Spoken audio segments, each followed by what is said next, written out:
sigue es el modelo de la segregación, que si lo tenemos que relacionar con un modelo anterior, es el modelo que se llamaba el de rehabilitación o el médico, ¿no? Aquí es como yo les decía, donde aparecen las escuelas especiales, entonces la comunidad educativa se sigue desarrollando de una manera y la escuela especial se va desarrollando en forma paralela con otros contenidos, con otros conceptos, con otras miradas.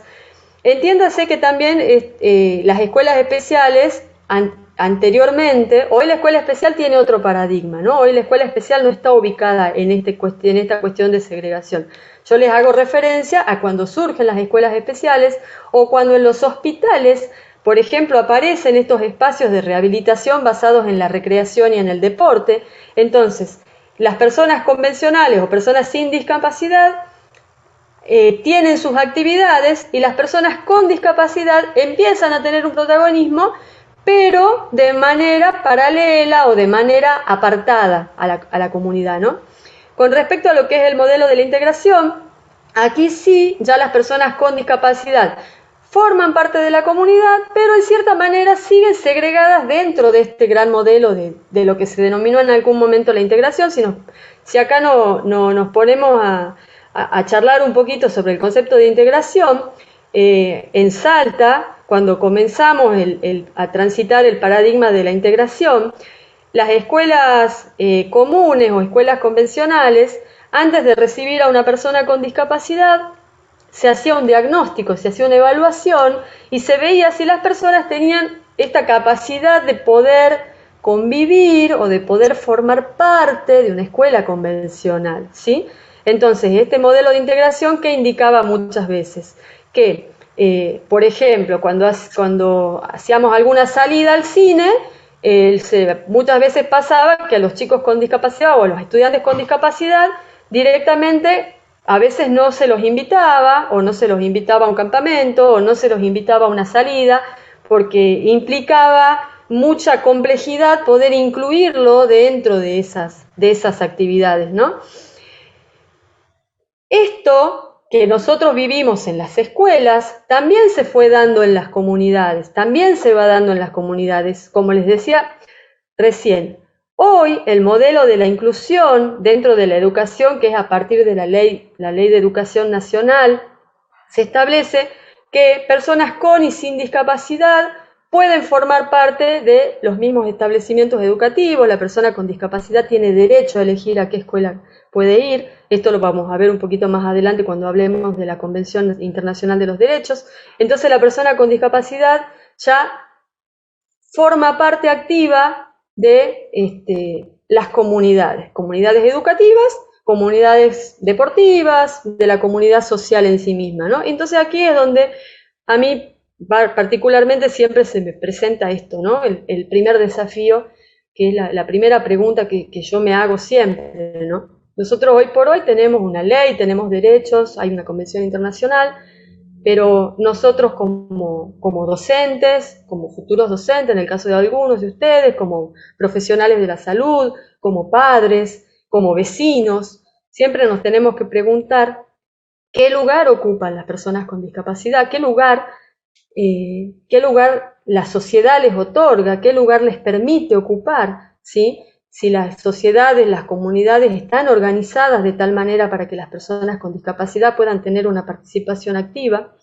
Y segundo, ¿cuál es el grado de autonomía que las personas con discapacidad tienen en esos espacios? Es decir, en una escuela inclusiva, las personas con discapacidad forman parte de la clase de educación física. Mi clase de educación física está organizada de una manera en que las personas con discapacidad puedan tener autonomía al momento de aprender. Los contenidos que yo enseño son contenidos que son presentados de manera accesible. Los recursos que tenemos en el patio en sí mismo es un lugar que sea accesible, es un lugar que a la persona con discapacidad, al estudiante, niño, joven, adulto, le permite tener una autonomía al momento de aprender. Y esa pregunta me va a llevar a la pregunta anterior, de nuevo, ¿qué lugar ocupan entonces en mi planificación, ya sea en el club, ya sea en la escuela, ya sea en el espacio laboral en el que yo estoy, que me toque tomar decisiones para tratar de diseñar estas estrategias que permitan que las personas con discapacidad puedan formar parte activa y de manera real. Siguiente, por favor.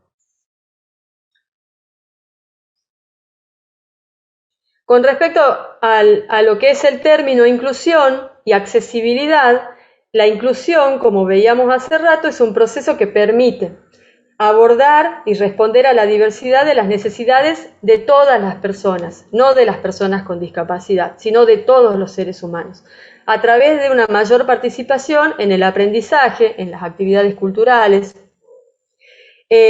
para reducir al máximo la exclusión dentro y fuera del sistema social. O sea, ¿qué es lo que pretende el concepto o el término inclusión? Como les decía yo hace rato, el término de inclusión es un término que está en futura, digamos, en constante transformación. Es un concepto muy dinámico que tiene que ir progresando y que se va a ir complejizando en la medida en que las personas con discapacidad tengan mayor participación en la comunidad.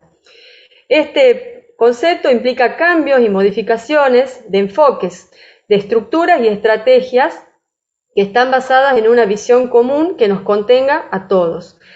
Este cambio de visión que nosotros tenemos que tener como docentes, como profesionales, implica una transformación real y concreta en nuestras acciones. Implica, como lo dice ahí en el Power, un cambio de actitud que nosotros como docentes tenemos que tener, tenemos que animarnos a tener o a transitar para poder lograr la inclusión. ¿Qué es la accesibilidad? La accesibilidad es un término que surge desde el modelo de la inclusión o desde el modelo social, a través del cual se establece que es el grado en el que todas las personas pueden utilizar un objeto, pueden visitar un lugar, pueden acceder a un servicio, independientemente de sus capacidades técnicas, de sus capacidades cognitivas o de sus capacidades físicas. Entonces ahí hay una fotito donde ponemos unos juegos de plaza y podemos ver que todas las personas pueden jugar en esos juegos, un edificio donde una persona con discapacidad puede elegir por dónde ingresar, si puede ingresar por la escalera lo va a hacer por la escalera, si puede ingresar por la rampa lo va a hacer por la rampa, si tengo la posibilidad de tener un elevador o una rampa hidráulica lo hacemos por la rampa hidráulica. O sea, la accesibilidad hace referencia a esto, a que una persona va a tener la posibilidad de elegir cómo ingresar. Y en la educación, la accesibilidad hace referencia a esto. Yo como docente debo presentar de tal manera la actividad, de tal manera el contenido, que la persona con discapacidad y la persona sin discapacidad también puede elegir cómo acceder a ese contenido, con qué recurso, de qué manera va a poder aprender, ¿sí? Como dijimos al principio, todos podemos aprender. ¿De qué va a depender que todos podamos aprender? De esta forma de presentación que nosotros tengamos, de el espacio, de los recursos, del contenido, de la forma de expresarnos también, y de generar en todas las acciones que hagamos este grado de accesibilidad que permita que las personas puedan tener autonomía y que puedan elegir de qué manera van a aprender. Siguiente. Con respecto a lo que les decía recién, de la Convención Internacional de los Derechos de las Personas con Discapacidad, nosotros tenemos básicamente como profesores de educación física lo que es el artículo 24, y acá nos enmarcamos en lo que tiene que ver con la escuela. ¿Qué establece el artículo 24? Establece que una persona con discapacidad tiene derecho, sin ser, y no, digamos, sin ser discriminado, a elegir a qué escuela quiere ir, en qué entorno quiere participar en el aprendizaje, y el Estado debe garantizar y debe asegurar que el sistema educativo sea un sistema inclusivo en todos los niveles, ¿sí? Y en el caso de las personas con discapacidad, aquí nosotros, por ejemplo, en Salta, tenemos todas las escuelas son inclusivas, y las escuelas especiales, como les decía hace rato, en su transformación también en esto que tiene que ver con la inclusión, se generan muchos servicios, que son los servicios que ustedes conocen, que son los servicios de apoyo a la inclusión. Entonces, los docentes que trabajamos en escuelas de educación especial, trabajamos en escuelas de educación especial, pero también trabajamos en servicios de inclusión. ¿Qué significa esto? Acompañamos a nuestros colegas a que las personas con discapacidad puedan hacer este uso de su derecho y puedan tener un docente que acompañe este proceso de inclusión, asegurando que todos los dispositivos escolares van a estar conformados de tal manera que una persona con discapacidad no va a encontrar barreras al momento de aprender, ¿sí? Esto es de una cuestión conceptual. Dentro de la vida cultural encontramos el artículo 30, donde se establece que las personas con discapacidad también pueden participar en igualdad de condiciones en actividades de tipo recreativas, de esparcimiento, deportivas. En este sentido, ¿qué significa esto? Que si yo soy papá o mamá de una persona con discapacidad y quiero llevar a mi hijo a hacer un deporte, el club debe inscribirlo porque es un derecho. Todo esto que yo les estoy diciendo parece una cuestión lógica. La creación de la Convención Internacional de los Derechos de las Personas con Discapacidad fue algo muy importante que se tuvo que crear justamente porque los derechos de las personas con discapacidad no se cumplían. Es por eso que se crea una convención. Pero si nosotros nos ponemos a pensar, si los derechos hubieran sido respetados, garantizados y cumplidos, no tendría que existir una Convención Internacional de los Derechos de las Personas con Discapacidad, porque por el solo hecho de ser humanos tendrían que tener los mismos derechos que tenemos todos. Y aquí es donde aparece el segundo desafío. Nosotros hablamos solamente de rampas cuando hablamos de accesibilidad. Siguiente, por favor, José, y con esta ya termino.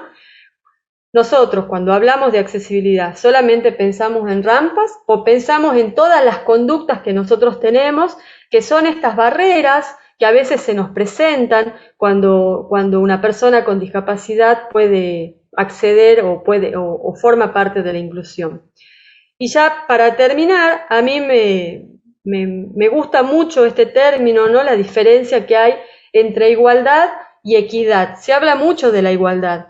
La igualdad hace referencia al trato o a las condiciones donde, digamos, los derechos son iguales para todos, ¿no? Pedir o dar exactamente lo mismo a todas las personas, sean o no sean iguales. Habíamos hablado en realidad que nosotros somos todos seres diversos. Esto muchas veces genera situaciones injustas para alguna de las partes involucradas y acá vemos en los gráficos, si nosotros aplicamos el concepto de igualdad, muchas veces a la igualdad a algunos no les sirve y a otros sí. En cambio, si nosotros aplicamos el concepto de equidad, significa que hay una cierta justicia dentro de las necesidades de nuestros estudiantes, de nuestros deportistas. Este concepto de equidad es el que sin duda alguna nos va a llevar a construir la accesibilidad tan ansiada, por lo menos a lo que se pretende llegar en términos educativos y en términos sociales.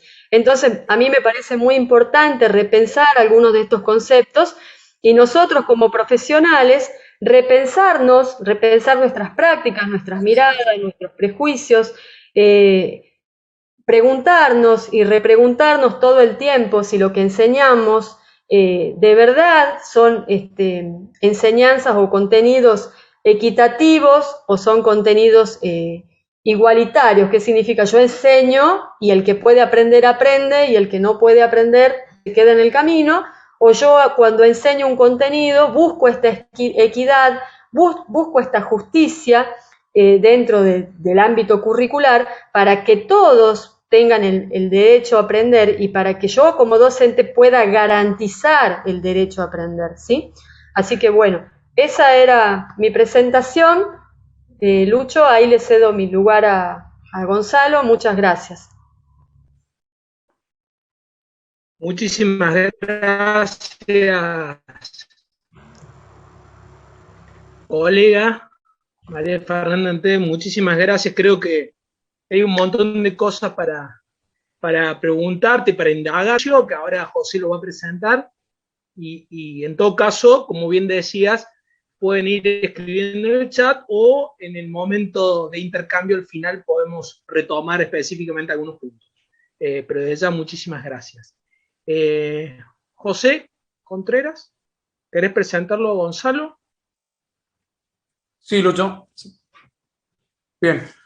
Gonzalo Hernán Mucio, profesor nacional de Educación Física, licenciado en Psicomotricidad, especializado en inclusión social, deportiva y escolar de personas con trastornos del desarrollo y trastornos del espectro autista. Es docente de la UEF y del profesorado universitario de nivel inicial en Naucasal, coordinador de talleres lúdico-recreativos para personas con TEA y discapacidad intelectual.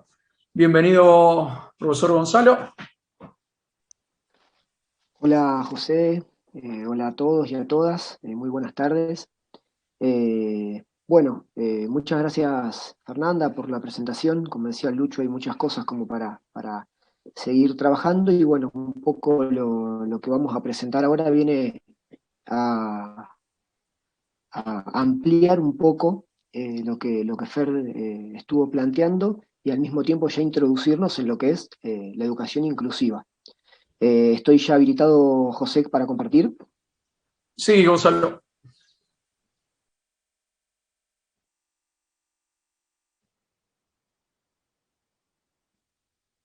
Bien.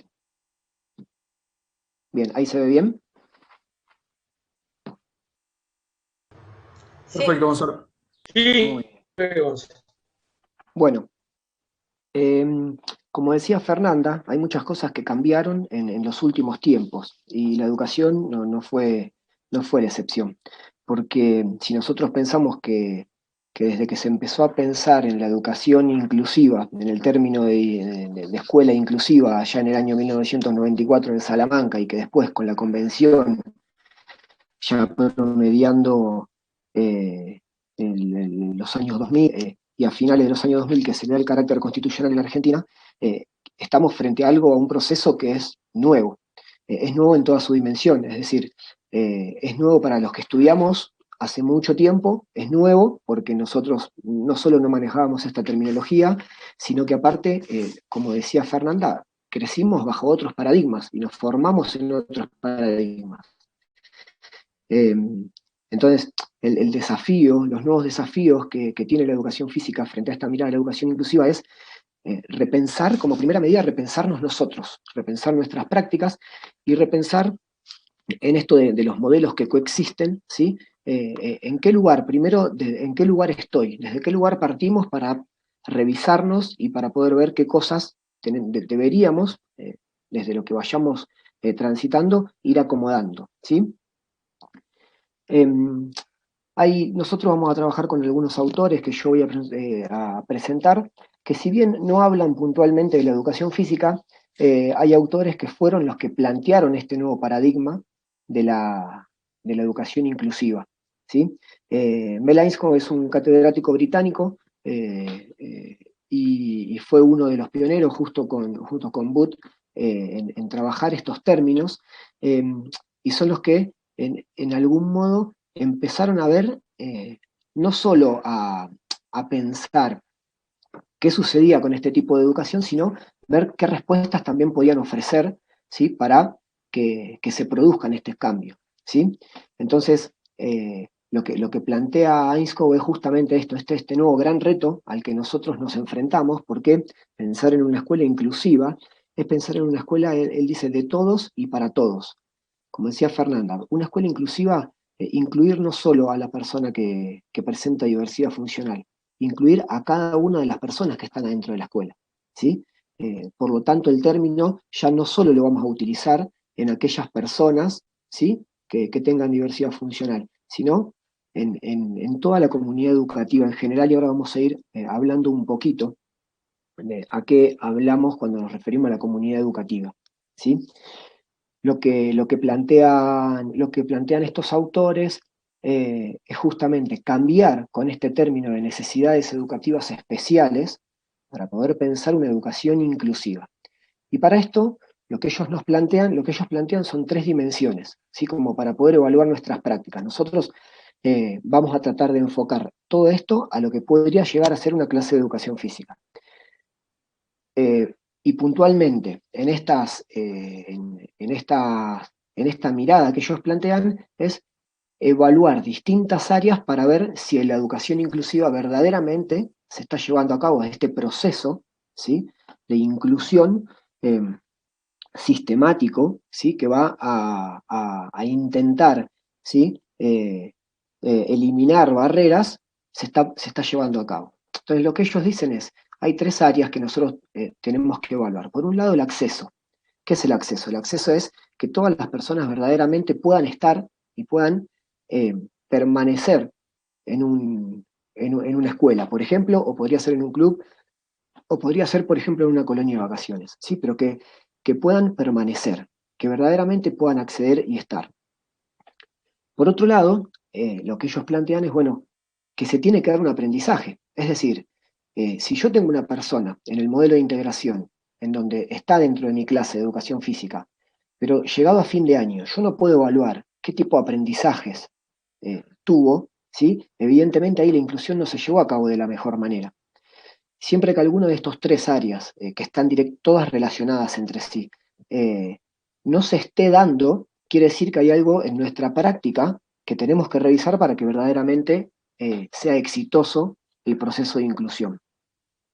Y por otro lado, pensar en la participación. Es decir, es muy difícil que yo tenga un niño, un joven en la escuela que no participe y aprenda. Ahora resulta que a veces nos encontramos, y ya no voy directamente a las personas con diversidad funcional, es decir, ¿cuántas veces nosotros desde nuestra práctica, aquellos chicos que por algún motivo no participan de las clases, les mandamos a hacer un trabajo a fin de año y con eso aprueban la materia?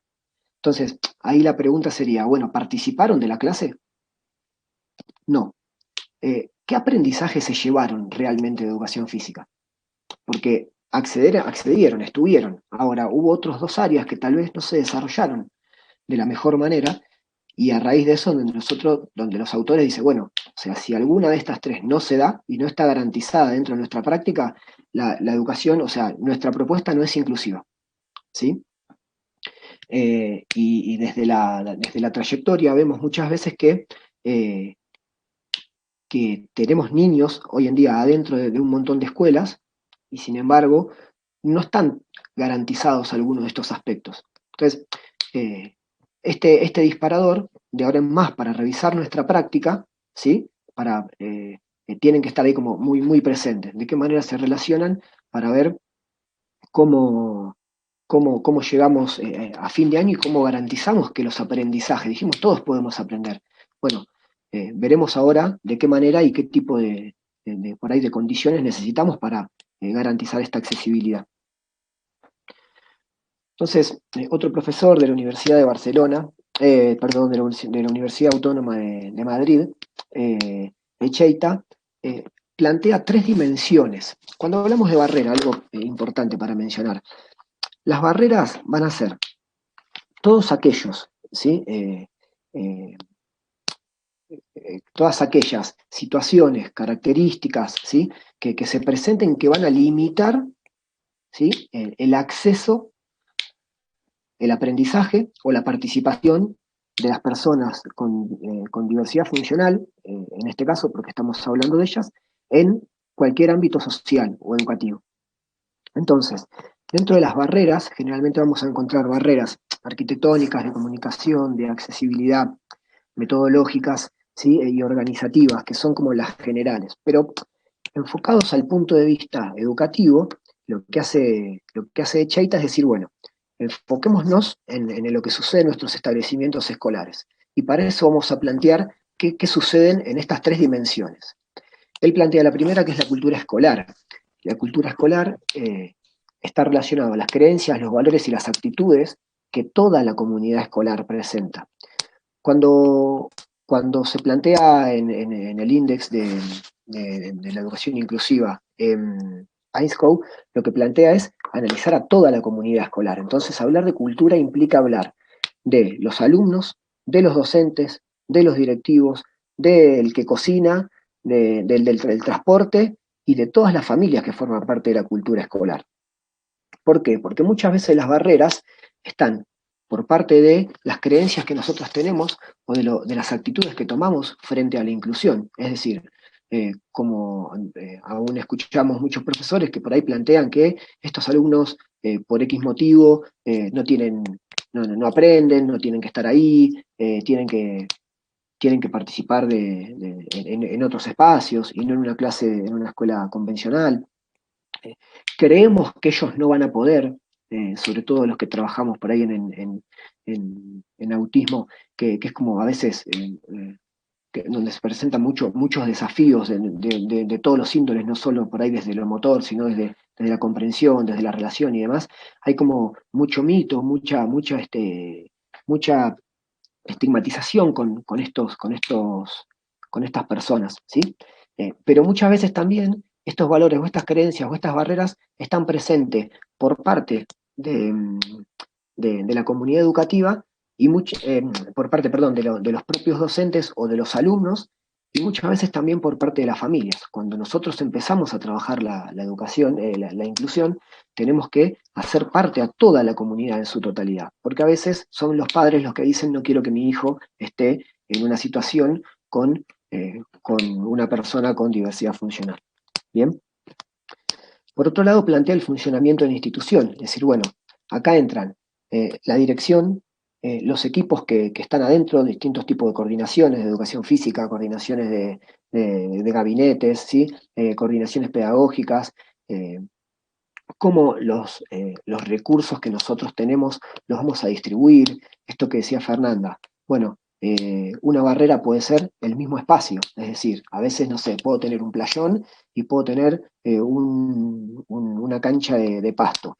Y si yo tengo una persona que está, por ejemplo, con bastones o personas que están en la silla de ruedas, ¿y a dónde me va a convenir trabajar? ¿Me va a convenir trabajar? ¿Va a tener más libertad para trabajar en el pasto, en la tierra, con las piedras, o va a tener más libertad para desplazarse en un playón?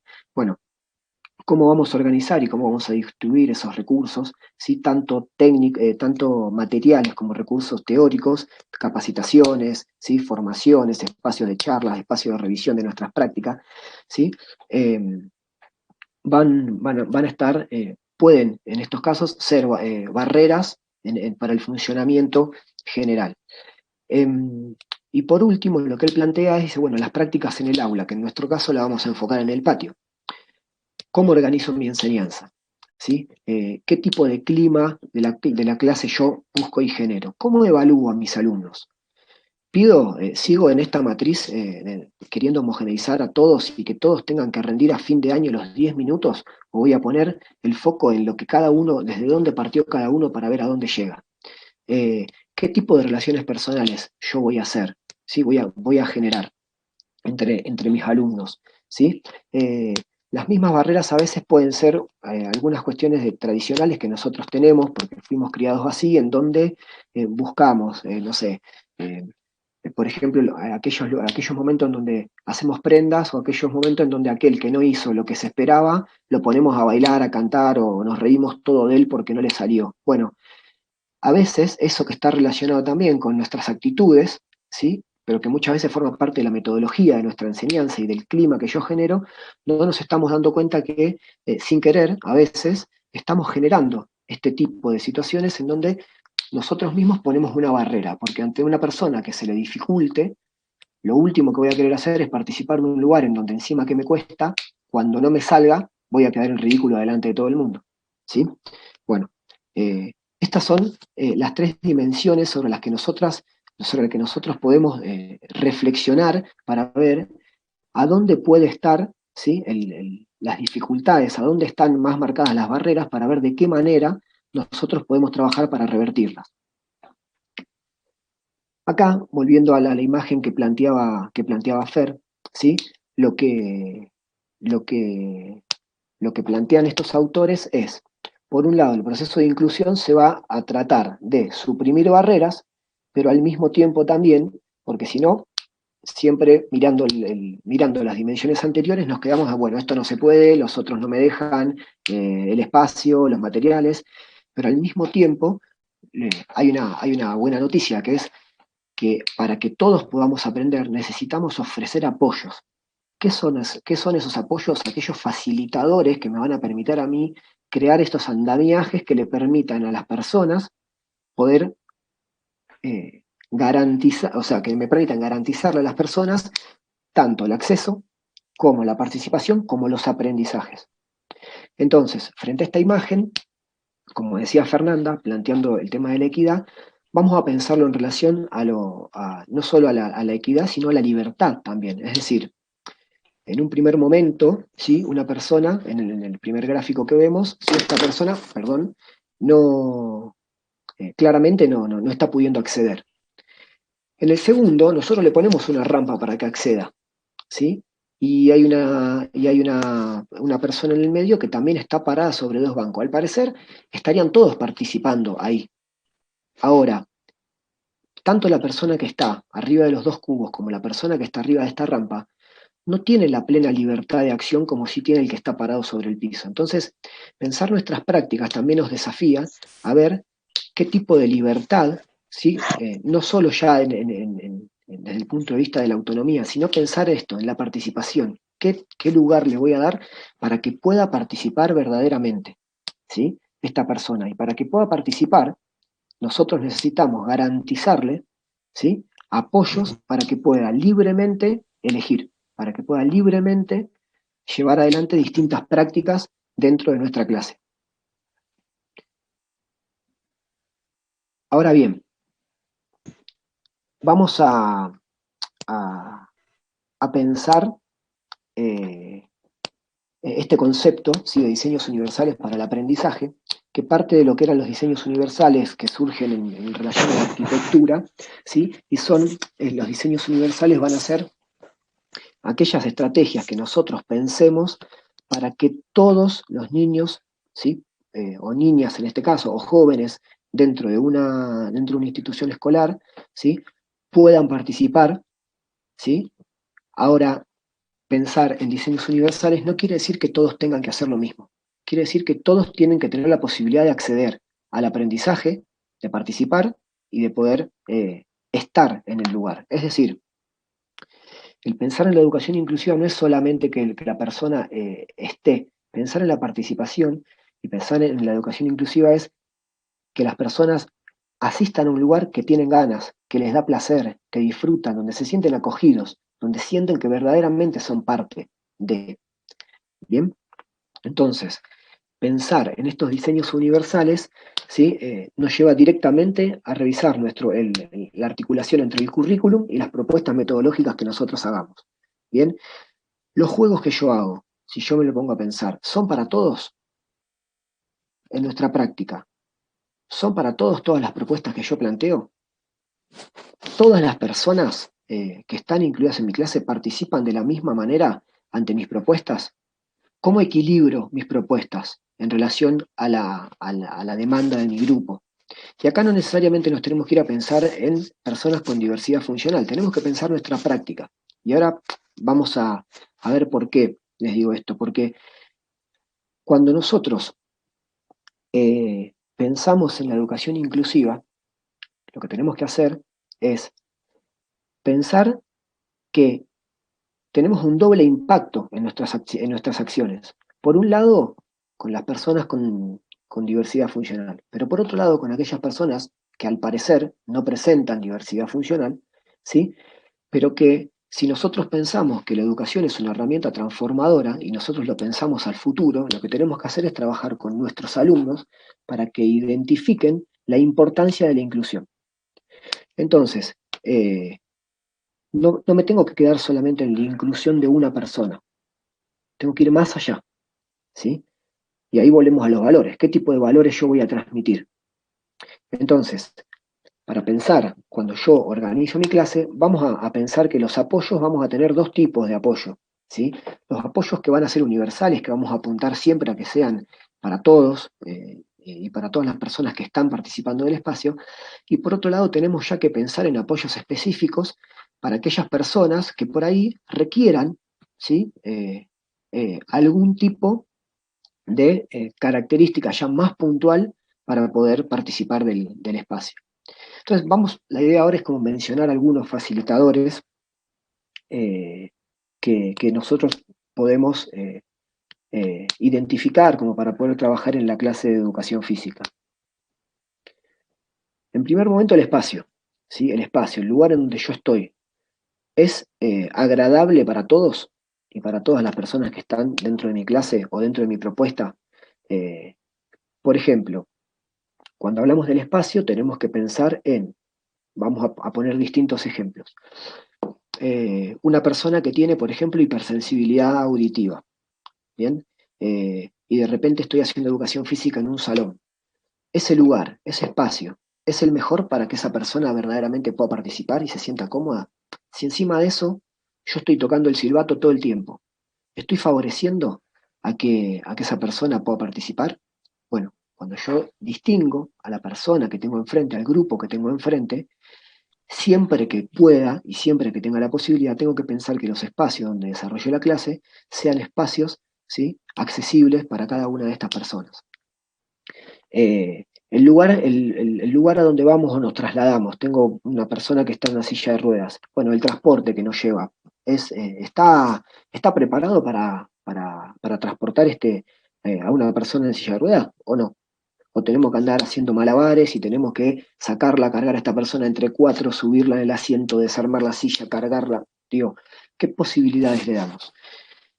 Vamos al club. ¿Los baños están preparados para que esta persona pueda ir de manera autónoma al baño o no? Bien, vamos al patio. Personas, por ejemplo, con, con trastorno del espectro autista que de repente tienen autoestimulaciones visuales. Si dispongo de un patio que está rodeado de ventanas, bueno, ¿me conviene organizar la clase para que los chicos estén siempre al frente y mirando las ventanas? ¿O me conviene ponerlos de espalda? ¿Por qué? Porque si los pongo de frente a la ventana, de repente lo pierdo y está todo el tiempo mirando las ventanas, los reflejos, las luces y pierdo su atención. Bueno, pensar en el espacio de clase tiene que ver con estas cosas. ¿De qué manera voy a ordenar el espacio? Tengo una cancha que no tiene líneas marcadas, tengo un patio que no tiene líneas marcadas. En personas que de repente tienen dificultades todavía en lo que es la estructuración espacial. Eh, Personas que de repente tienen alguna característica, por ejemplo, con déficit de atención. Bueno, ¿qué apoyos les voy a dar para que entiendan en qué espacio vamos a jugar? Y tengo que usar una soga, puedo usar conos, pero delimitar el espacio es clave para que esas personas puedan participar. Bien, lo mismo con el material. Cuando de repente yo voy a pensar en el material, lo que tengo que garantizar es una variedad, ¿sí?, de propuestas con el material que les permitan a todos participar. Es decir, no tengo que esperar que aparezca una persona con disminución visual para poner una pelota con un cascabel. ¿Por qué no le doy la posibilidad a todos de que jueguen, ¿sí?, con esa pelota, con un cascabel?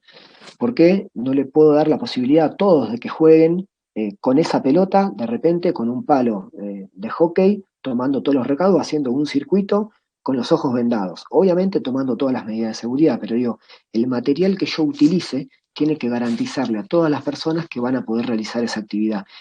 Y acá eh, nos podemos encontrar con muchas personas o niños en los colegios que de repente presenten una dificultad en la planificación motriz, que presenten un bajo tono, ¿sí? Entonces, el material que yo presente tiene que estar acorde para que esas personas puedan organizar mejor su acción motriz. Es decir, trabajar con elementos por ahí con algo más de peso para que tengan más información propioceptiva, pensar digo, y todo al mismo tiempo.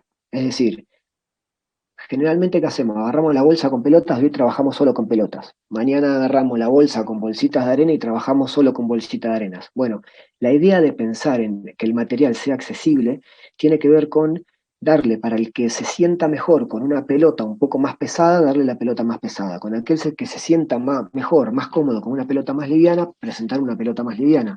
Aquel que necesite jugar con una pelota que sea más liviana y que tenga, no sé, mejor, más vuelo y más tiempo en el aire para poder planificar mejor mi movimiento, presentarle esa pelota. Aquel que no presente dificultades, darle una pelota de vóley normal. Entonces, eh, en- en- a esto nos referimos cuando pensamos en propuestas universales en relación al material, ¿sí?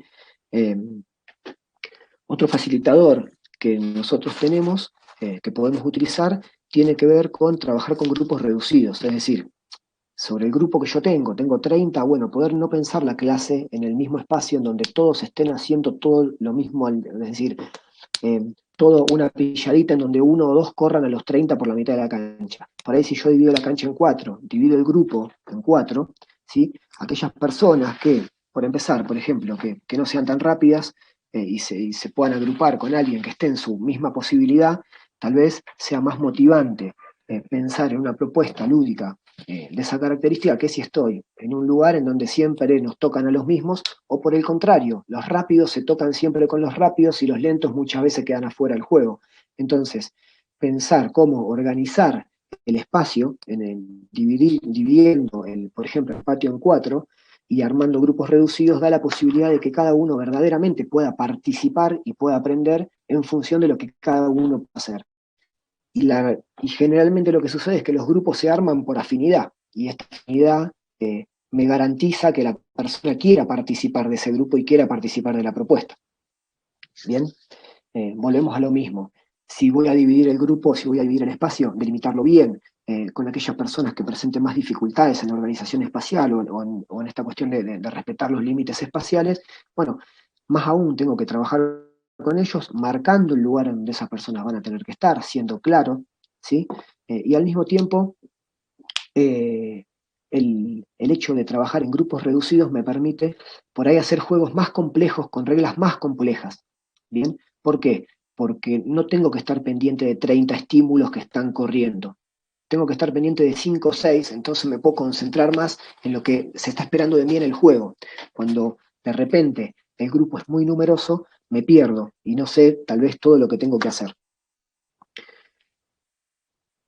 Por otro lado, pensar en el deporte adaptado y juegos que puedan generar empatía. Esto que yo decía, yo no necesito pensar, o sea, pensar en la matriz de una educación inclusiva eh, responde a no esperar que yo tenga una persona con diversidad funcional adentro de mi clase. Porque lo que yo tengo que trabajar es sobre un paradigma de inclusión. Y lo que tengo que trabajar es sobre que todas las personas que participen de este espacio, hoy, mañana o pasado, cuando se encuentren en esta situación, ¿sí? Puedan, ¿sí? Participar y acepten participar, ¿sí? Sin ningún tipo de inconvenientes. Entonces, no tengo que esperar a jugar, no sé, al vóley adaptado cuando tengo una persona en silla de ruedas. No tengo que esperar a jugar a cualquier deporte adaptado, ¿sí? Solo cuando aparece esa persona. ¿Por qué? Porque ahí es lo que, dentro del modelo inclusivo, lo que se pretende es no estigmatizar a la persona. Es decir, si yo solo voy a jugar con los ojos vendados cuando apareció una persona que tiene disminución visual, lo que estoy haciendo es poner en evidencia la falta de esa persona, el déficit de esa persona, y no estoy poniendo en relevancia toda la potencialidad que esa persona tiene. Entonces, pensar la matriz educativa inclusiva nos va a desafiar, ¿sí? a que podamos generar esta empatía. Si bien nunca vamos a poder sentir lo que es estar en una silla de ruedas, porque no lo estamos. Ahora, el tema es que estos chicos el día de mañana naturalicen propuestas lúdicas, ¿sí? En donde incluyan a todas las personas.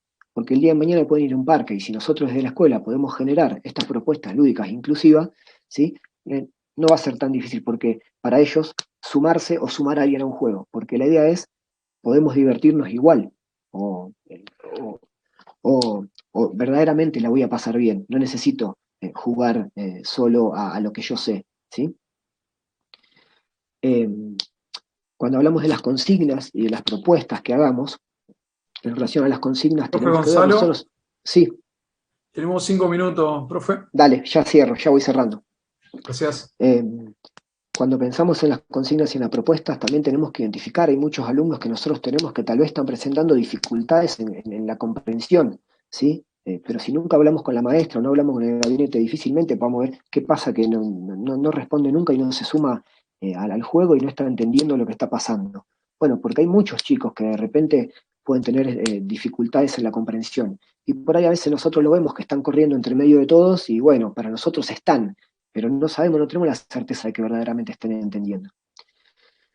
En relación a las propuestas, pensar propuestas universales, por ejemplo, no quiere decir, volvemos a lo mismo, que todos tengan que hacer lo mismo. Ahora, si yo armo un circuito en donde, por ejemplo, en algún momento van a tener que saltar, ¿sí?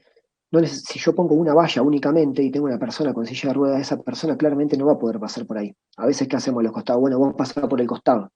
Entonces, esa persona en esa actividad no estuvo incluida. Ahora, si de repente en el mismo circuito nosotros pensamos que haya una valla, que al lado haya una soga apoyada en el piso y que al lado haya, no sé, un globo colgando de un palo o del arco, para que cada uno pueda saltar en la posibilidad que tenga, alguno podrá saltar la soga, otro podrá saltar la valla, otro podrá saltar y tratar de tocar o con la mano o con la cabeza el globo. ¿Qué pasa? Si yo tengo una persona con silla de ruedas, no va a poder pasar con la valla, pero va a poder participar de esta actividad tal vez levantándose con la ayuda de sus manos, despegándose de la silla de ruedas para tocar con la cabeza un globo. ¿Saltó? No, pero participó de esa actividad, sí. ¿De qué manera? De la manera que pudo. ¿Bien? Ahora, si yo lo hago pasar por el costado, no estoy pensando en una actividad inclusiva. Tal vez pueda pasar solo con la silla de ruedas por arriba de la soga, y alguno va a saltar la soga y otro saltará la valla. Bien, vamos a avanzar rápido. Propuestas cooperativas. Generalmente las propuestas cooperativas siempre tienden a disminuir esta cuestión de la competencia y de ver quién puede más que el otro, quién le gana a quién. Bien, por lo tanto, encontrar el equilibrio entre las propuestas lúdicas que planteen desafíos de competencia y las propuestas cooperativas es importante. Hablamos algunos de los apoyos visuales, esto de delimitar bien el espacio, de usar con algunas personas pictogramas, con algunas palabras que puedan explicar y dar cuenta del juego, como para que puedan participar. Algo que es fundamental es tener en cuenta todas las posibilidades del alumnado en general. ¿Qué es lo que pueden? ¿Qué es lo que pueden hacer? Y en función de eso, poder avanzar, ¿sí? Poder plantear nuestras actividades. Hacer partícipe a todo el alumnado tiene que ver con que todas las personas sean conscientes de las limitaciones y de las posibilidades que cada una de las personas tiene, no solo una persona con diversidad funcional, ¿sí? Entonces, que todo el alumnado pueda reconocer eso para poder después cooperar y ayudarse es súper valioso. Por último, hay una frase acá que dice, nada sobre nosotros sin nosotros, ¿sí? Que es un movimiento de apoyo que fue creado por personas con discapacidad, y uno de los reclamos es, ustedes deciden por nosotros, pero nosotros nunca nos consultan. Por eso es importante en la base de la pirámide muchas veces, cuando nosotros tenemos alumnos, evaluar con ellos cómo se sintieron, qué propuestas tienen, cómo les gustaría que diseñemos la clase, cómo se sentirían más incluidos, ¿sí? Y trabajar en conjunto con las familias y con el equipo interdisciplinario, como decíamos al principio, pero muchas veces nosotros ponemos y creemos que todo lo que estamos armando es súper inclusivo, pero nunca nos percatamos de cómo se siente esa persona, ¿sí? Entonces, hacerlos partícipes a ellos, en general a todos los chicos de nuestra planificación, ¿sí? Y hacerlos reflexionar sobre cuán inclusivo está siendo esa propuesta o no, es lo que más riqueza va a generar en todo el grupo, ¿sí? Pero es fundamental esto, nada sobre nosotros sin nosotros, hagámoslo parte. Y para cerrar, esta frase que leí un día en un mural, en una pared en Salta, cuando yo llegué hace 6 años, que me llamó mucho la atención, arriba de un colectivo, que decía, incluir no es solo abrir la puerta, sino invitarte a entrar. Y me parece que esto resume un poco lo que es la educación inclusiva, es decir, no solo que un chico esté adentro del colegio, sino acogerlo, hacerlo sentir parte, que se sienta querido, ¿sí? Que se sienta, no necesariamente tiene que ser amigo de todos los chicos, pero sí dentro de un clima de respeto, de colaboración, ¿sí? De sentirse parte, porque en definitiva nosotros no somos amigos de todos nuestros colegas, ni somos amigos de todas las personas con las que cursamos en la escuela, pero sí formamos parte de un grupo al que teníamos ganas de ir y el que teníamos ganas de participar. Así que bueno, hasta acá llegamos. Muchas gracias. Muchas gracias, Gonzalo. Muchísimas gracias, Gonzalo.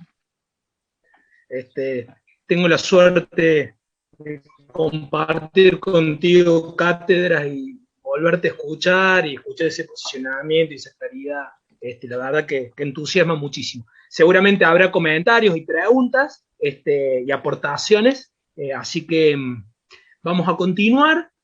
José, vamos a continuar con nuestro exponente de afuera de la provincia, para terminar esta segunda etapa y entrar al intercambio. Muchas gracias.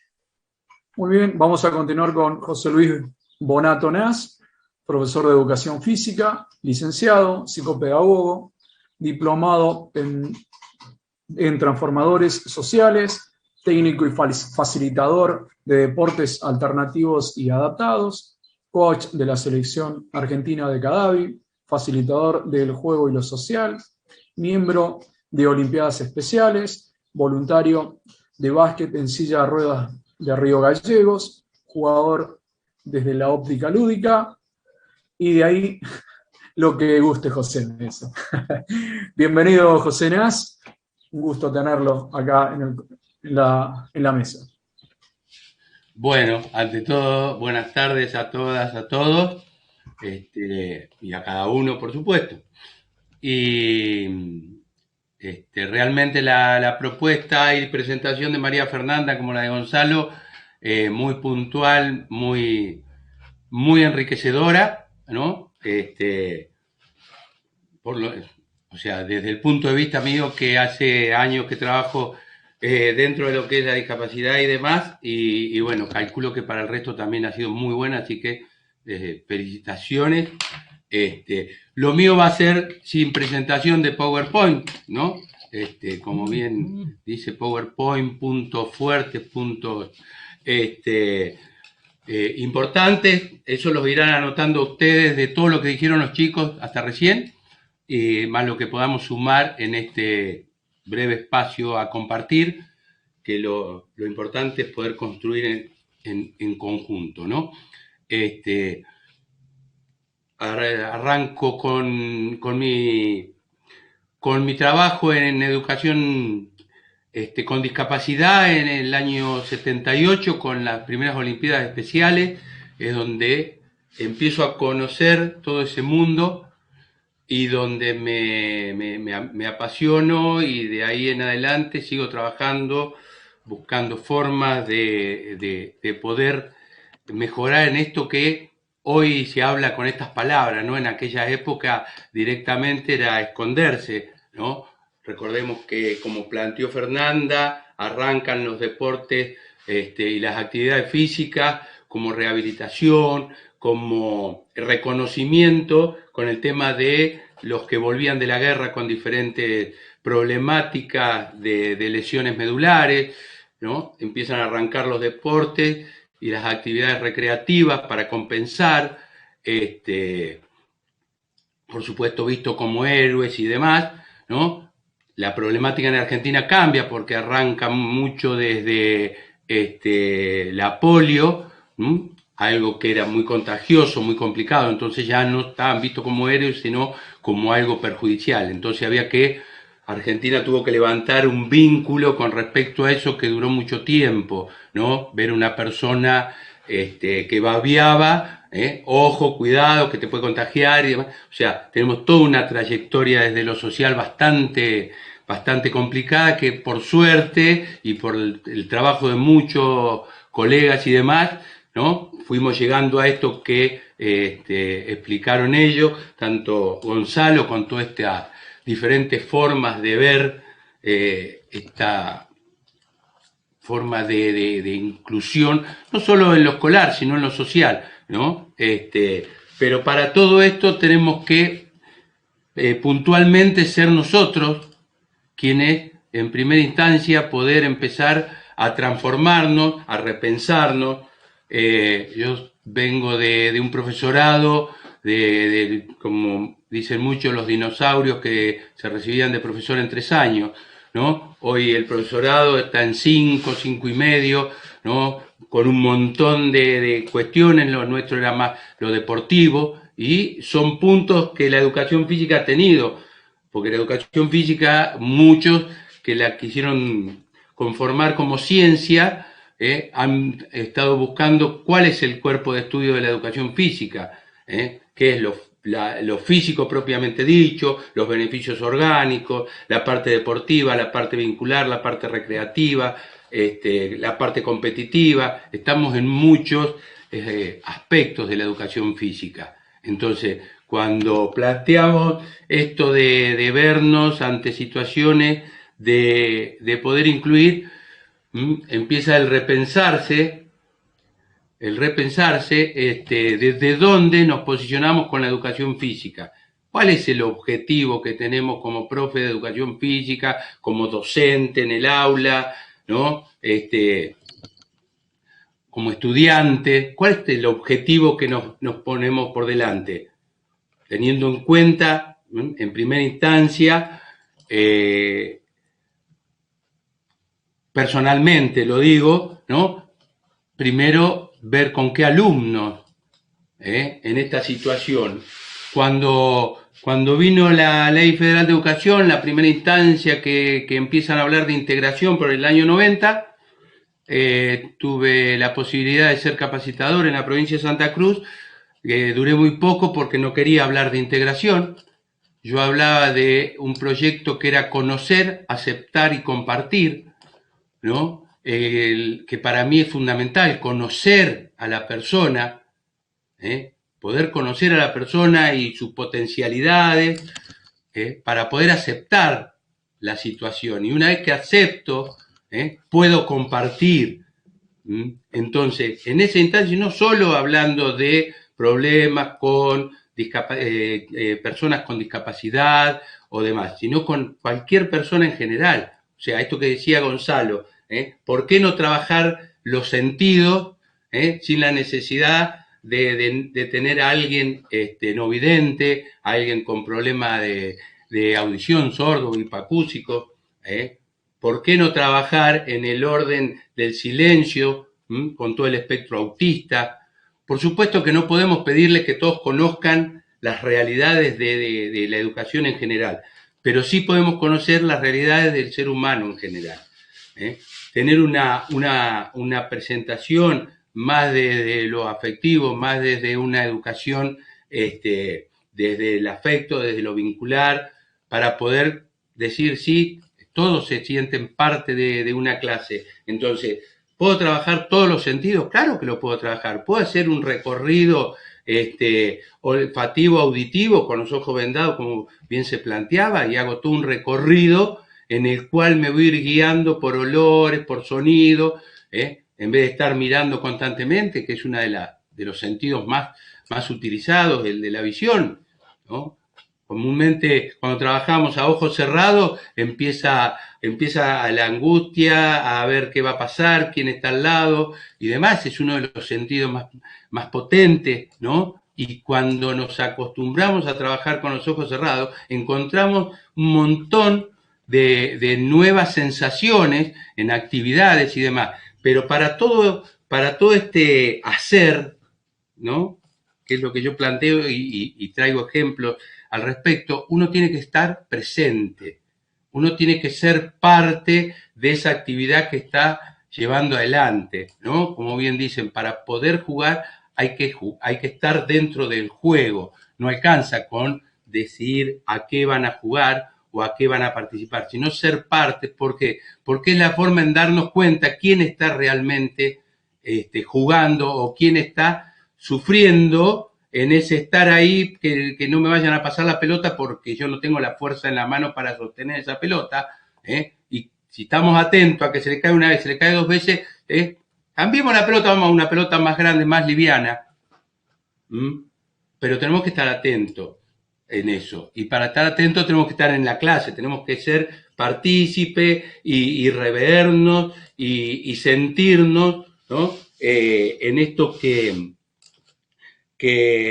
habla Pavía de la regla.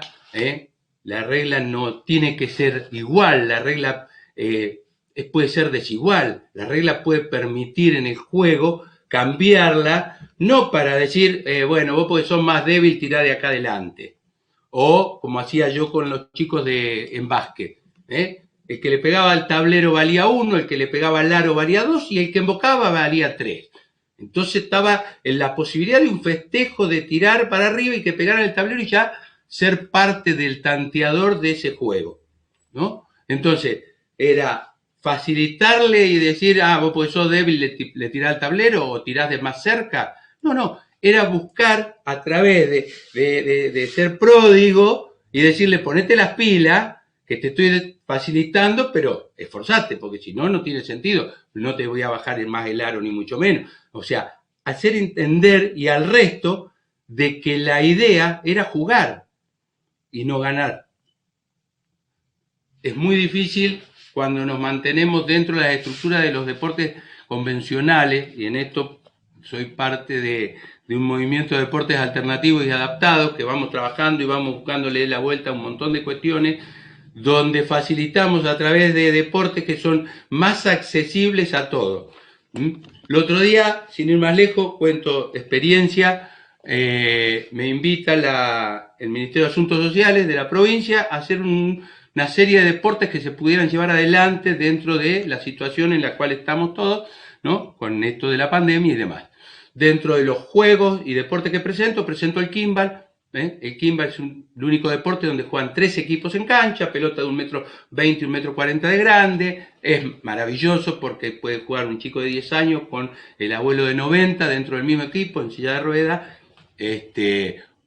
sin ningún inconveniente. Todos pueden jugar, desde el corredor que corre 9 segundos como aquel que corre en media hora. Es muy integrador, es muy inclusivo hacerlo, ¿no? Porque siempre depende de nosotros también hacerlo, pues si lo queremos hacer muy competitivo, destrozamos cualquier deporte y a cualquier persona. Se da la situación, que yo no me había dado cuenta, que había un joven sordo. Yo no lo había tomado, estábamos todos con barbijo y demás, ¿no? Hasta que en un momento del juego, se grita en el juego en sí, el equipo toma la pelota, uno golpea la pelota y tiene que decir el color de uno de los otros 2 equipos de los 3 en cancha. Juega rojo, blanco y verde, y si el rojo tiene la pelota, entre 3 jugadores tienen la pelota y el cuarto le pega. O sea que si no están los 4 jugadores en contacto, no pueden jugar. En eso es una de las partes que tiene de inclusividad, y no el hecho de decir, aquel como es lento no llegó, juguemos. No, hasta que no llega el cuarto jugador no se puede jugar. Se grita el color y se le pega la pelota. Ese grupo de 4 jugadores de ese color tienen que tomar la pelota. ¿Qué sucede en un momento? Que yo veo así, que tiran la pelota, gritan el color y tiran para el lado de este chico con dificultades de audición. Claro, él estaba parado. Cuando ve que viene la pelota así, no sabía si agarrarla o no. Y estos se ríen. Entonces me quedo pensando, ¿qué pasó acá? Cuando va a jugar, otro profe, amigo, le dice, no, pegale vos. ¿Qué color querés elegir? Entonces grita él y el chico con problema de audición le pega la pelota. O sea, lo hizo participar siendo otro la voz que gritaba. Ahí nomás, lo llamamos, lo charlamos, bueno, cambiemos el juego. En vez de decir, Ojiquín, que es la palabra que el juego exige que se diga, Ojiquín, color y golpeo, hicimos al revés. Vamos a decir, primero el color, después decimos Ojiquín y se pega. Le dimos 3 centésimas de segundo, 2 segundos, 3 segundos de diferencia en tiempo. Y el equipo, compañero de él, cuando decían el color de ellos, levantaban las manos. Entonces él estaba atento a sus compañeros que levantaran las manos, entonces él corría a buscar la pelota. Cuando nos quisimos acordar, estábamos jugando todos sin ningún tipo de inconveniente. Ahora, ¿por qué surge la posibilidad de transformar la regla? Porque estamos presentes, estamos en el aquí y ahora de esa actividad. Nadie me anticipó a mí de que iba a haber un adolescente, un joven que tenía problemas. Entonces, punto primero, nos conviene conocer con quién vamos a trabajar, para poder anticiparnos y estar atentos para poder transformar la regla. ¿Por qué? Porque la trampa no es mala en el juego, pero sí tenemos que estar atentos para que no se haga reiterativo y siempre gane el mismo.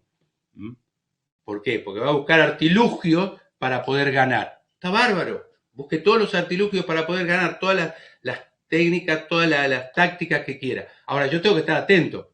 Empezamos a jugar, y tiramos así.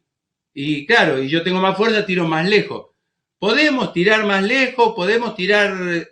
Entonces le buscamos la vuelta para poder ir llevando a esto de facilitar el juego más que la competencia. Entonces, ¿qué objetivo tenemos?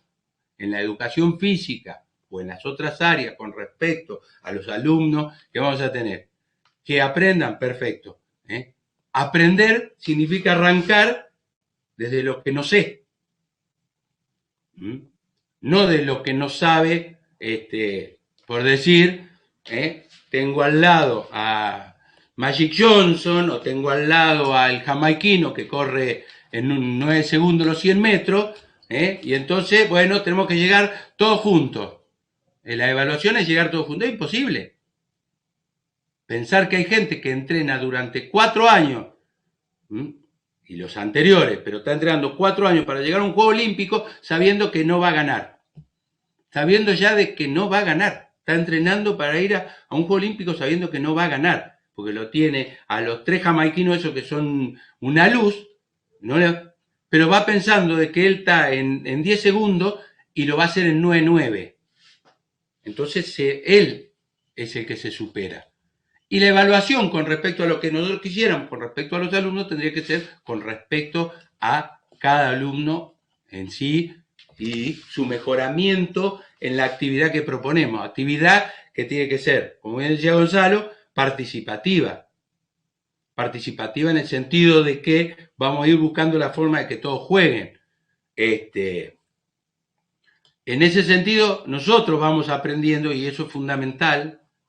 Creernos que ya sabemos todo es muy triste, ¿no? Porque nos van enseñando a medida que nos vamos encontrando con las diferentes situaciones, y poner en juego lo que nosotros consideramos, creemos y demás. Yo en estos momentos estoy jubilado, digamos, estoy retirado del sistema, entonces se me hace más difícil encontrar con quién poner en juego las cuestiones. Antes tenía a mis hijas como conejito de la India, pero ya se fueron a estudiar a Córdoba, así que se me fueron las 3, no tengo. Entonces, en esta época está complicado, estoy buscando a mi sobrino, a mi ahijado, entonces genero juegos, qué sé yo, hay un Memotech que le dicen, que yo digo Memo Game, porque no testeo a nadie, ¿no? Hecho en casa con tapitas, de una marca X de dulce, en la cual, en vez de tapar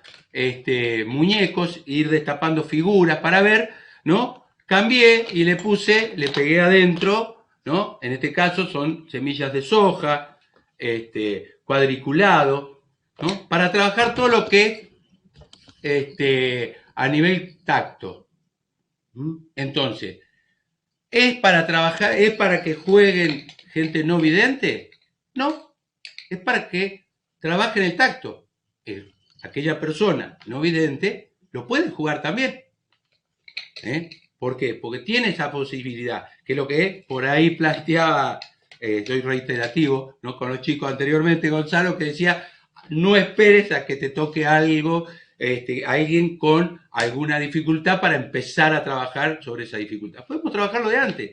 Esto termina siendo un juego para cualquier persona que quiera jugar, ¿no? Y trabajar toda la parte de sensibilidad, que muchas veces en el jardín buscan que la goma eva, que la espuma para afeitar, todo lo que es consistencias y demás, ¿no? Bueno, lo podemos trabajar a través de juego.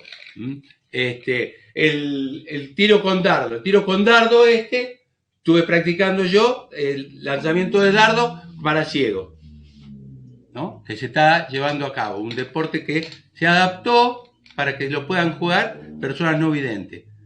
Yo uso anteojos y tengo dificultades para ver de cerca y lectura, pero para jugar a los dardos puedo jugar tranquilamente. Lo probé, lo armé, me pongo a practicar, busco encontrarme con todas esas cuestiones para facilitar espacios de encuentro. Entonces, vuelvo a reiterar, ¿cuál es el objetivo de la educación física? ¿Sacar a todos campeones? Tenemos un montón de contradicciones para tratar. ¿Por qué? Porque uno dice no, porque los juegos X que se hacen en la provincia, ¿no? Para que clasifique uno, el premio es irte 10 días gratis a Mar del Plata. O sea que son juegos que ya no son juegos, sino es una competencia pura y directa. Entonces, ¿cómo vemos con respecto a eso a los chicos que te dicen, o a los papás que te dicen, sí, pero yo quiero que mi hijo viaje, yo quiero... Entonces, potenciar la competitividad no está mala. ¿Por qué? Porque el fútbol competitivo o los deportes convencionales competitivos existen y existirán. El tema es dónde nos posicionamos nosotros con respecto a esto de hablar de la equidad o de bajar barreras, ¿no? Facilitando la participación de la totalidad del alumnado, de la totalidad de jóvenes, en esto de lo que es el deporte o lo que es la educación física, la recreación, el juego o los ítems que querramos trabajar dentro de lo que es la educación física, sea dar gimnasia, ¿no? O innumerables formas de llevar la educación física adelante. Creo que tenemos que rever o correver, juntarnos para rever nuestras propias prácticas y seguir trabajando, ¿no? En este caso, con los dos compañeros que nos tocó presentar hoy, que están en esta forma de movimiento en la cual vamos buscando diferentes formas de llevar adelante la posibilidad no solo del área de la discapacidad, que es lo que he trabajado y me he jubilado yo trabajando en esto, ¿no? Sino la posibilidad de generar herramientas para cualquiera, porque no sabemos, hoy podemos estar así, yo juego al básquet, fui fundador del club de básquet en silla de ruedas, pudiendo caminar, y bueno, y nos sentábamos en la silla para armar equipo y para poder generarlo, y hoy Río Gallego está jugando en la Liga Nacional, 2 mangos aparte, hay un equipo competitivo de básquet en silla de ruedas, pero hay un montón de chicos que pudieron acceder a hacer deporte, ¿no? Y abrir un montón de puertas a otras actividades, tanto deportivas como recreativas. Entonces, sobre ese movimiento creo que hay que ver a la educación física o al área que le corresponda a cada uno, con respecto a qué objetivos tenemos o qué finalidad, cuál es el fin de lo que queremos hacer. ¿Queremos sacar equipos campeones? ¿Queremos sacar superdeportistas? Perfecto. Ubiquémonos en ese andarivel de la alta competencia. ¿Queremos hacer muchos deportes, mucha recreación y seguir incluyendo gente, ¿no? Y que seamos cada día más humanos. Bueno, tenemos que buscar bajar esas barreras, y doy un último ejemplo que me quedó dando vuelta en la cabeza el otro día, lo escuché después de muchos años a un gran autor, un gran escritor que trabaja sobre la lúdica, Carlos Jiménez, y en un comentario, ¿no?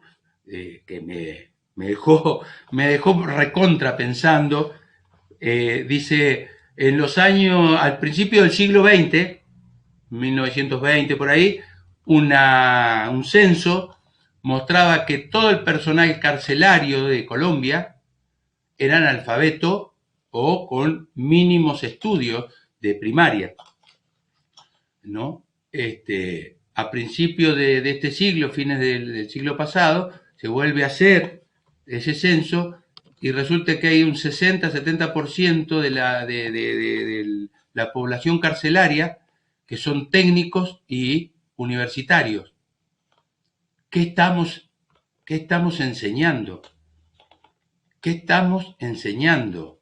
¿No? Y esa pregunta así es como si me hubieran pegado con un martillo en el medio de la frente, de decir, ¿qué estamos buscando? Excelencia, y olvidamos de la parte humanitaria, la parte de llegar con el otro, ¿no? Y no pisándolo para llegar yo, pero bueno, muchas preguntas abiertas, creo que estamos en tiempo, por lo que me dice Luciano, mucho para seguir abriéndonos la cabeza y seguir compartiéndonos, como dijo José, yo soy Nader Nasrudin, así aparezco en todas las redes sociales, y no quise poner José, porque si no empieza José, ¿Quién sigue? Yo, no, José Contreras. Y entonces, para no pelearnos con José, directamente estaba figurada como nada. Desde ya, muchísimas gracias por la invitación, muchísimas gracias a todos los que están presentes y a los dos colegas que me acompañaron en esta disertación, que fue excelente. Así que desde ya, agradecido, y a todas las preguntas que gusten. Gracias, Nas, muchísimas gracias, gracias por tus reflexiones, por lo que compartí, por los ejemplos, y ese lado, ¿no?, de la praxis humanizante que muchas veces hemos conversado. Bueno, vamos a iniciar. Por lo pronto agradecerle Fernanda, Gonzalo, Nas, por el tiempo, la disponibilidad, por los puntos claves que nos han traído, por preguntas que nos han generado. Vamos a iniciar el momento del intercambio. Las posibilidades son pedir la mano como opción, y habilitamos el micrófono, que sería muy lindo, ahí poder ver las cámaras, el micrófono, y poder intercambiar y charlar un rato. Esa es una posibilidad. La otra es mediante el chat. En todo caso, las iremos leyendo con José, con mi compañero, a las preguntas, comentarios, aportes que tengan. Pueden ser dirigidas a alguno de los tres o pueden ser abiertas. Nos queda este último tramo del conversatorio de hoy para eso. Sí, muchas gracias. Si me permitís, Luciano, a mí, bueno, los escuchaba a Gonzalo y a Nas recién, y se me ocurría que hablando de los desafíos que tenemos en esto de la inclusión, hay algo que es muy importante, y que es que nosotros como docentes tenemos que empezar a reconocer cuáles son las barreras que no favorecen la inclusión, ¿no? Estas barreras para llegar a cumplir o como hablaban recién Nas y Gonzalo, a que nuestros estudiantes puedan de verdad hacer uso de su derecho de aprender. Y dentro de reconocer barreras, a mí siempre me pasa particularmente el hecho de que a partir de esas barreras uno comienza a reconocer oportunidades. ¿Qué oportunidades o qué posibilidades tiene la persona para aprender, para formar parte, para decidir, para elegir? ¿Sí? Entonces, dentro de estas oportunidades sí aparece este concepto que es la accesibilidad desde el concepto en sí mismo, que es esto, ¿no? Lo que planteaba Gonzalo, la accesibilidad arquitectónica, la accesibilidad cognitiva, que es decir, que cuando yo explico una actividad, esa persona va a entiende lo que yo estoy explicando, y la accesibilidad comunicacional, básicamente, que es lo que nos permite a nosotros relacionarnos, ¿no?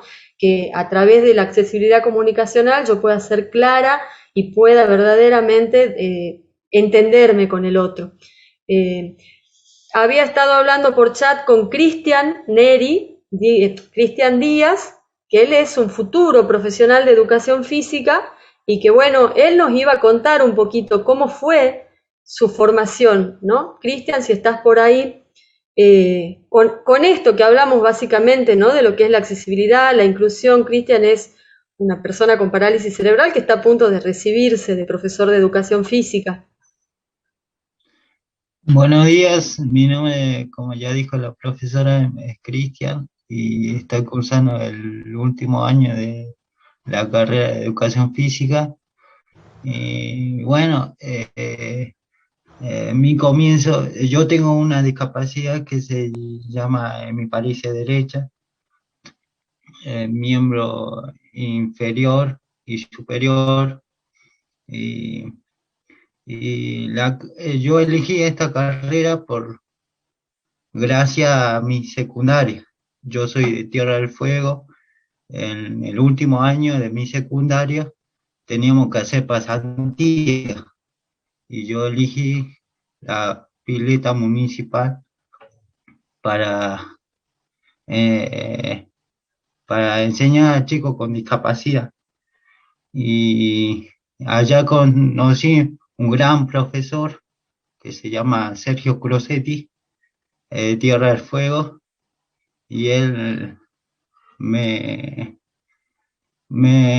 animó a seguir esta linda carrera. Animó y me metió dentro del equipo de discapacidad y, y ahí yo me emocioné por- porque veía chicos con silla de ruedas, veía chicos eh, autistas nadando y veía también a chicos que superaban las barreras y cómo enseñaba a los profesores, cómo cómo lo hacían para atraer esa enseñanza a ese chico y ese chico que aprenda. Y ahí me gustó esta carrera, así que eh, me propuso este profesor Sergio Crosetti que siga estudiando el profesorado de educación física, si es que me gusta. Y yo le dije que sí. Y bueno, y como allá en Tierra del Fuego no hay esa carrera, entonces elegí la ciudad de Salta. Elegí la ciudad de Salta. Este profesor mandó notas, mandó papeles para inscribirme. Y acá, la Universidad Católica, me la recibieron y la aceptaron. Y cuando me trasladé a la ciudad de Salta, eh, era todo nuevo para mí, porque a mí me pasaba muchas cosas en la cabeza, cómo podría hacer este deporte, determinado deporte, ya sea handball, básquet y natación, eh, iba a tener mucha barrera y, y- y viviendo la experiencia, estando ahí en la carrera, eh, se me fue ese temor, ese miedo. Y la verdad que yo estoy orgulloso de superarme y, y también la universidad misma me me dio una mano y, y acá en Salta conocí un profesor que se llama Omar Cruz, que fue mi pie de apoyo, eh, me hablaba, me decía cómo pararme frente a porque yo no conocía qué era un final, qué era un parcial, entonces él me hablaba, me aconsejaba y, y así sucesivamente se fue dando las cosas y fui entrando en la carrera. Y ahora estoy en mi último año. Me falta una materia para recibir, estoy cursando la última materia para recibirme, gracias a Dios. A fin de año ya me recibo y quiero volver al sur, quiero volver al sur a ejercer mi profesión.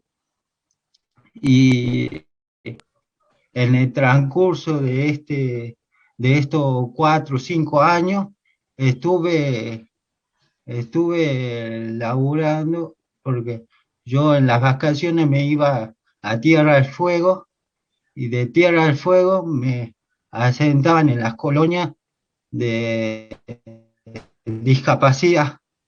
Así que estuve laburando en las colonias, hace 3 años estuve laburando. Ahora este año seguramente que vuelvo a laburar en Colonia. Así que ese fue mi trayecto y tengo pensado seguir con la discapacidad. Y acá en Salta también estuve elaborando con un grupo de discapacidad. Y me siento cómodo, me siento cómodo, me siento parte, me siento parte, porque yo lo viví de chiquito, yo lo viví, tuve muchas barreras y bueno, me siento como ya dije, eso. Muchas gracias, Cristian. La verdad que aparte bueno, vas a ser un colega, sos un futuro docente de educación física y como vos lo decís, vos tenés una gran verdad que es que vos lo viviste, pero también hay otra gran verdad que se llama empatía, que es que no hace falta que nosotros lo tengamos que vivir para poder comprender y ponernos en el lugar del otro, ¿no? Entonces eso también es muy importante. Así que bueno, yo te agradezco, Cristian, porque bueno, conozco todo el esfuerzo, conozco mucho de tu historia, no solamente como futuro colega, sino también como deportista que sos. Entonces, la verdad que a mí me parecía importante que hables porque pone a las claras que esto que estamos hablando tiene un porqué. No es porque esté escrito o porque haya una ley, sino porque atrás de toda ley hay personas, ¿sí? Personas que tienen derechos y eso es lo que es fundamental. Así que bueno, muchas gracias. José. Muchísimas gracias, Permiso, Nanda. José. Gracias, Cristian. Sí, Nas. Como para hacer un recorrido en la historia. Cuando yo entré al profesorado de educación física en el 80, tenías que tener una medida mínima, aquellos que hoy colegas, que uno los ve que andan en el 1,50 m y algo, en esa época no entraban, directamente quedaban fuera de la posibilidad de ingresar al profesorado. Después tenías la altura en relación al peso, si no coincidía, también quedabas afuera. O sea, a lo que estamos hablando en la evolución de lo que se puede, por gente con apertura, por gente que ve un poco más allá de lo estructural y cómo la educación física se fue transformando también, ¿no? Ver hoy, escucharlo a Cristian, vecino de acá de la Patagonia, yo en Río Gallego, él en Tierra del Fuego, así que andamos cerca, Cristian. Ya nos estaremos viendo cuando venga para estos lados. Gracias. Gracias, José. Gracias, Cristian. He tenido la suerte de ser profe de Cristian. No da tiempo para contar una anécdota de una bicicleta que hicimos con Cristian, que seguramente se acordará, pero aparte de rescatar la actitud de Cristian, recuerdo y la actitud de Ezequiel Muñoz, un facilitador también que estuvo ahí acompañando. Muy interesante esa experiencia, algún momento lo contaremos. Nos ha pedido la palabra la profesora Ana Calvo. Ana, por favor. Sí, muchas gracias. Yo también formo parte de ese equipo de profesores que se sienten muy orgullosos y muy felices de haber aprendido mucho y de haber aprendido tanto de Cristian. Eso por un lado. Por otro lado, es tan gratificante ver y compartir con una cantidad de estudiantes de profesorado de educación física este conversatorio, que crean que los profesores nos sentimos sumamente gratificados y nos sentimos tranquilos. Les agradecemos, chicos, que se interesen y formen parte de este conversatorio, que quieran aprender, que quieran estudiar más. Y otra cuestión también que dice a las claras que vamos por buen camino. Hay algo que quiero destacar. Son los mismos estudiantes los que han pedido en sus prácticas pedagógicas, en sus prácticas docentes, incurrir en instituciones donde puedan trabajar y donde puedan ir aprendiendo a tratar a la discapacidad, a ser inclusivos. Y por último, ya hay trabajos de investigación de nuestros estudiantes, de nuestros colegas muy jóvenes, que están recurriendo al tratamiento de los deportes alternativos en las clases de las escuelas, podemos llamarles convencionales, como un recurso coeducador. Vamos por buena senda. Muchísimas gracias, profesora Ana Calvo. Cristina. Muchas gracias, Ana. Cristina, que estaba solicitando la palabra ahí. María Cristina López, Cris, de San Martín de los Andes. Te escuchamos. Hola, buenas tardes, ¿cómo están? Bueno, por ahí hacer un poquito de reflexión sobre el tema de las barreras, ¿no? Yo estudié de grande, hice la carrera acá en San Martín, estoy recibida hace 4 años, y por ahí, nada, el sentir que somos los docentes quienes nos ponemos las barreras en cuanto a la inclusión misma, ya sea con una persona con discapacidad o sin discapacidad. Sin ir más lejos, en las escuelas, por ejemplo, yo soy docente de CEF y tengo un centro de desarrollo de gimnasia artística. Son pocas las escuelas donde se practica ese deporte que es tan maravilloso y tan completo para el cuerpo, ¿no? Sin pensar en una discapacidad. O sea, somos pocos los docentes que ponemos el cuerpo, porque en realidad en ese deporte lo que hay que hacer es poner el cuerpo.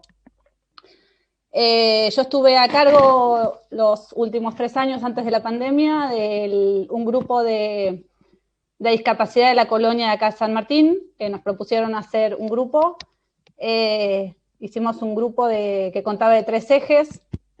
Un eje era chicos en inclusión, en grupos convencionales, con un acompañante. El otro grupo era de adolescentes, sobre todo, con más autonomía, que pudieran ser acompañantes de docentes, como para darle un rol más activo dentro del grupo. Y después el grupo mayoritario, que era con patologías severas. Lo que se hizo fue hacer un trabajo en ese eje eran 20 niños, adolescentes y adultos con diferentes patologías, síndrome de Down y autismo, sillas de ruedas, parálisis cerebral. Y la verdad es que yo no les puedo explicar, ¿qué no hicimos con esos chicos? O sea, todo lo que se les pueda ocurrir, por supuesto con el apoyo de la sociedad, de los comerciantes, de los empresarios, porque desde subir al Cerro Chapelco y tirarnos por el tobogán, o sea, chicos en silla de ruedas, o sea, pero creo que es esto, es el equipo de trabajo, porque ahí tiene que estar el docente o no docente, porque había gente que no era docente, pero con ganas de acompañar, de estar ahí, de estar con ese chico que necesitaba ir a UPA de alguien para poder disfrutar, tirarse desde ese tobogán y disfrutarlo como todos. Yo siempre cuento la anécdota de Martín. Martín es un joven de 40 años que la colonia lo hizo salir a la vida, porque él no salía, vivía con su mamá en su casa, y me lo cuento y bueno. Y Martín hizo todo lo que no había hecho en 40 años en un verano. O sea, desde ir a la pileta, tirarse en el tobogán, ir en invierno a esquiar, o sea, y creo que, sobre todo para los chicos que están estudiando, insisto, yo me recibí hace muy poquito, pero depende mucho de nosotros que haya más barreras o menos barreras. Nada, eso, una reflexión. Gracias. Luciano. Muchísimas gracias, Cris. ¿Qué pasa con la emoción, no? También con eso, en los lugares donde se encuentra la emoción, donde permitimos que se encuentre, que se halle, y cuando tenemos que explicar que se nos quiebra la voz y tenemos que a veces pedir disculpas. ¿Qué nos pasa, no? Para pensar en la charla que nos convocan los compañeros, también las compañeras. Yo simplemente tenía una pregunta, pero me parece que va a abrir a otro conversatorio, los cuales los comprometo, Fer, Gonza, Nas, que tiene que ver con esta relación también de la discapacidad y el género, ¿no? O el género de la discapacidad, y qué sucede también a partir de ello, y cómo desde el campo de la educación física, como profesional del campo de la educación física, pero también como parte de una sociedad, de qué manera la observamos, la vemos, abrimos a ese juego. Vamos a ir cerrando por el horario. No sé si hay alguna otra reflexión más, alguna otra pregunta. Vamos a volver a poner, José, el formulario para el tema de las certificaciones. Y sí queríamos invitar a Fer, Gonza, Nas, si querían alguna palabrita, algún sentir, cómo han estado, alguna cuestión que nos quieran convidar de palabras finales, para ir dándole cierre a este primer conversatorio.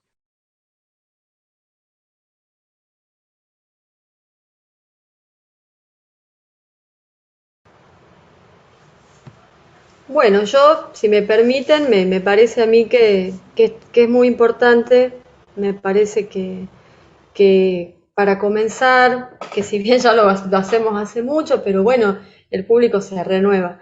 Pero me parece que esto que estamos hablando hoy, hace mucho tiempo, eh, era un tema que no se trataba, que no se ponía sobre la mesa, era algo que no se discutía, y hoy poder hablar con esta libertad, y no solamente con la libertad, sino también con el conocimiento. Hoy hay mucho conocimiento, hay mucha bibliografía sobre inclusión, sobre discapacidad, sobre juegos y deportes alternativos adaptados para personas con discapacidad, sobre el deporte, sobre todo lo que tiene que ver sobre género incluso, ¿no? La ESI. Hoy tenemos la posibilidad de tener esta libertad de acceder a mucho material bibliográfico, a mucho material digital, a compartir espacios. Si bien en estos tiempos no nos vimos, pero sí compartimos espacios a través de las redes, y que cuando tengamos la posibilidad de volver a encontrarnos y a compartir espacios comunes, nos demos la oportunidad de seguir creciendo y que tomemos a la inclusión como bandera, ¿no?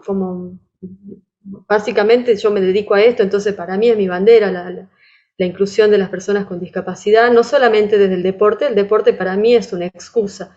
Yo elegí el deporte, pero bueno, podría haber elegido cualquier otra herramienta para trabajar esto de la inclusión. A mí me gusta el deporte, me gusta la educación, y en los dos lugares encontré la educación física, que es el lugar desde donde me desempeño, pero básicamente yo viví desde muy chica, me relacioné con personas con discapacidad desde muy pequeña en el barrio, jugando con personas con silla de rueda, donde lo bajábamos de la silla y lo poníamos a jugar y jugábamos todos juntos. Entonces yo nunca viví la discapacidad como algo distinto, sino que la viví como lo que habitualmente uno entiende como una convivencia, ¿no? Y a mí eso me parece muy importante, que comprendamos que lo que decía Gonzalo, nada de nosotros sin nosotros, y justamente tiene que ver con eso, y que el nosotros no son solo las personas con discapacidad, somos todos, ¿sí? Así que bueno, esa era mi reflexión. Muchas gracias.